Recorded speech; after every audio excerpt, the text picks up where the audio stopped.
no do ni kan Nigeria ni one labor no wo ba ha wo no ken no ko aka social media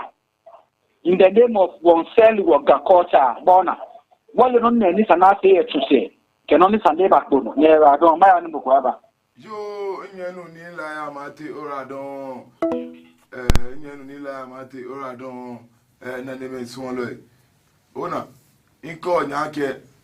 kuwe ni wonye wo kuwe kufe kukesu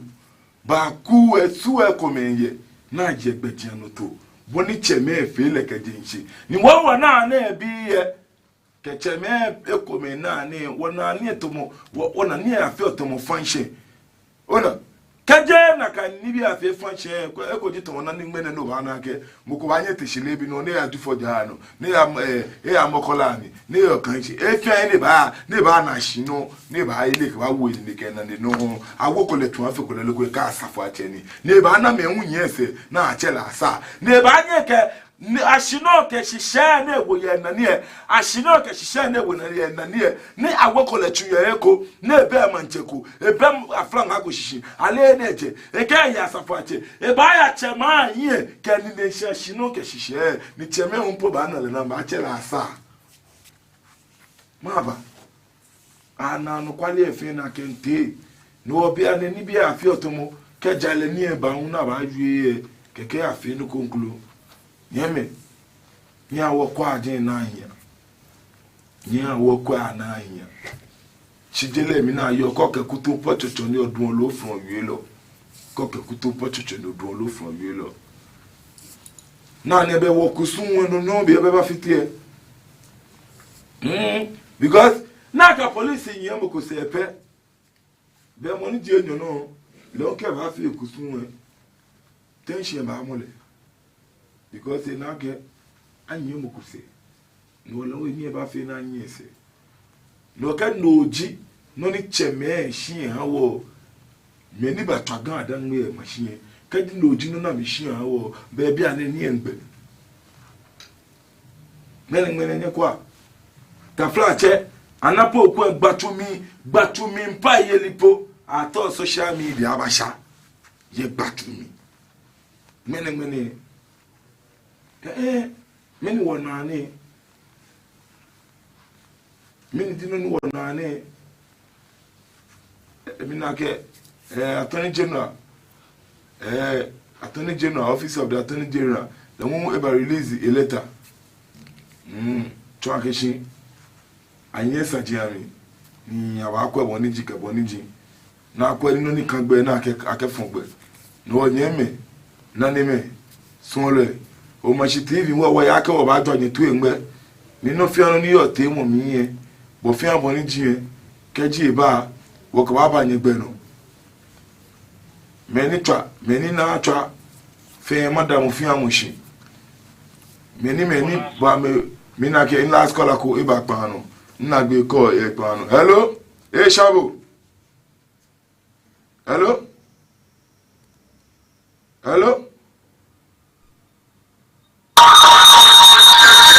Ofa no TV Voloma Bashifio hello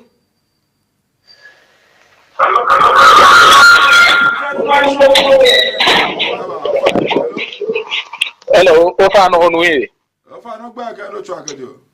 acho mi ni kombi mi track nje botiano Ofa no na ya no ni o mi nji beken yo ni femo ni ji marriage ceremony Mene wokwe te actually te press conference wote me kume wona higbe ni wokwe online ni ahani wole ake age beken age ni ake 12 years asuma 16 years ona ni secondly hu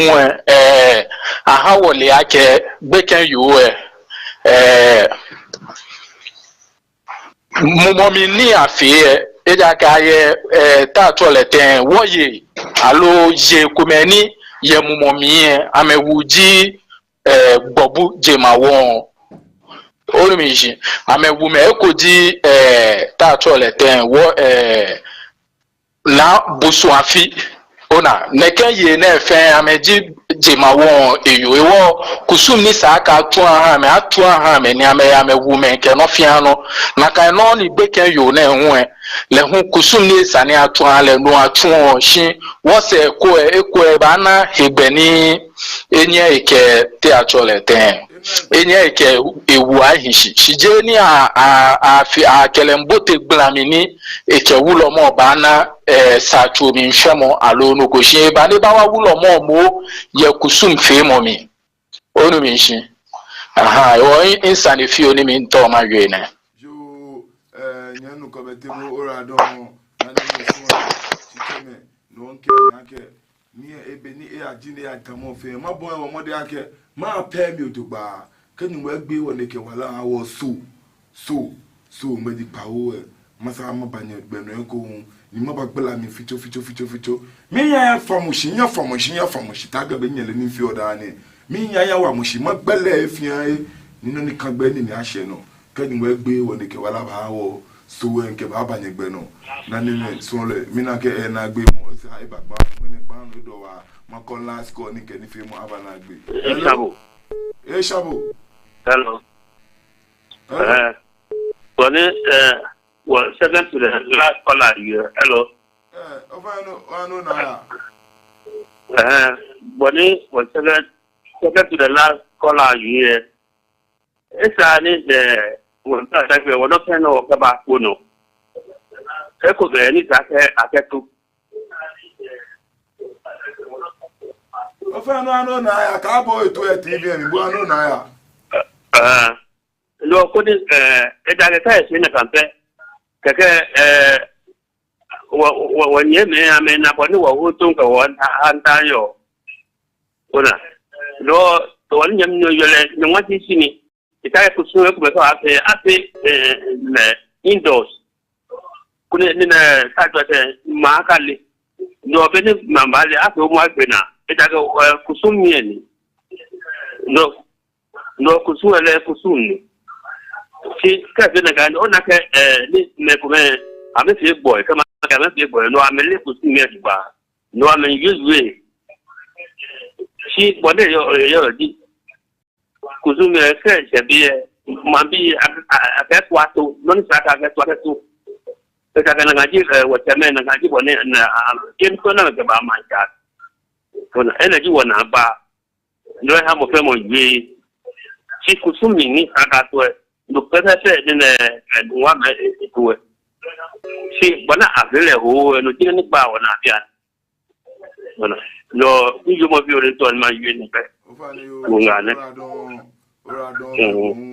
No look about Fata, she will look at me when the hour be go cruel. Mamma de ma pay me to bar. Taka being a leer, Milan Toy, Adam, mean for no fianomi. No, Mabba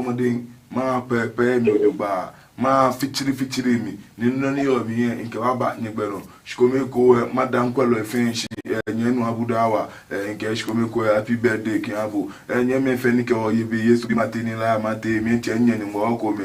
ki ni Josh me nyenu dranvi me fe me ni ke mi yebe ye Omashi TV no en Facebook no fe mi nda mo fe anwoshi olololo ka bo mode nke wa ka Omashi online radio ba bo mode no follow up page agbena won to ni me abaye ebu a woni fe mo ni onu mi shi kejo fe no fi ano no yo bo mode no bani okewo aba national mo ni over sponsor and program ke o sponsor Eeshã bo ni fe mo ni e ben time ele won mi mi pa mi ke yan yen bo onu mi shi no ma pa ni fa wa ni ke fe nya ba yi ne bu ani bo ni afi ni program ma ni mo gbele mi ke wo fe wo na isisumo be won twa gan adan be ke mashi na ne me sun lo shi che me shi ko me ko ene o ma nu e she BG eni nke mene ni fe mo ni e ba wa mo ni ke ni fe mo ni ne ba nyegbe no di nyenche nyenu nyebinu nyena ne yeni onye sun lo ni ama awo one rasta kadi ni mo egbe wo ni ke wala ki wo so me di pa ole un be ekoni shikome ko nke mi ni Eeshã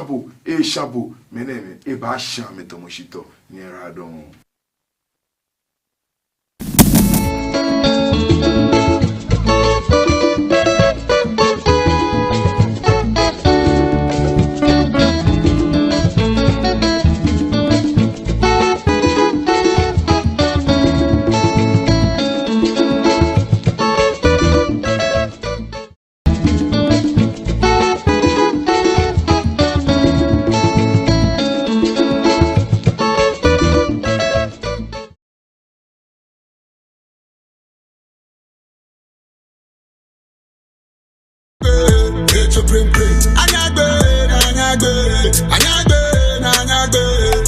pray.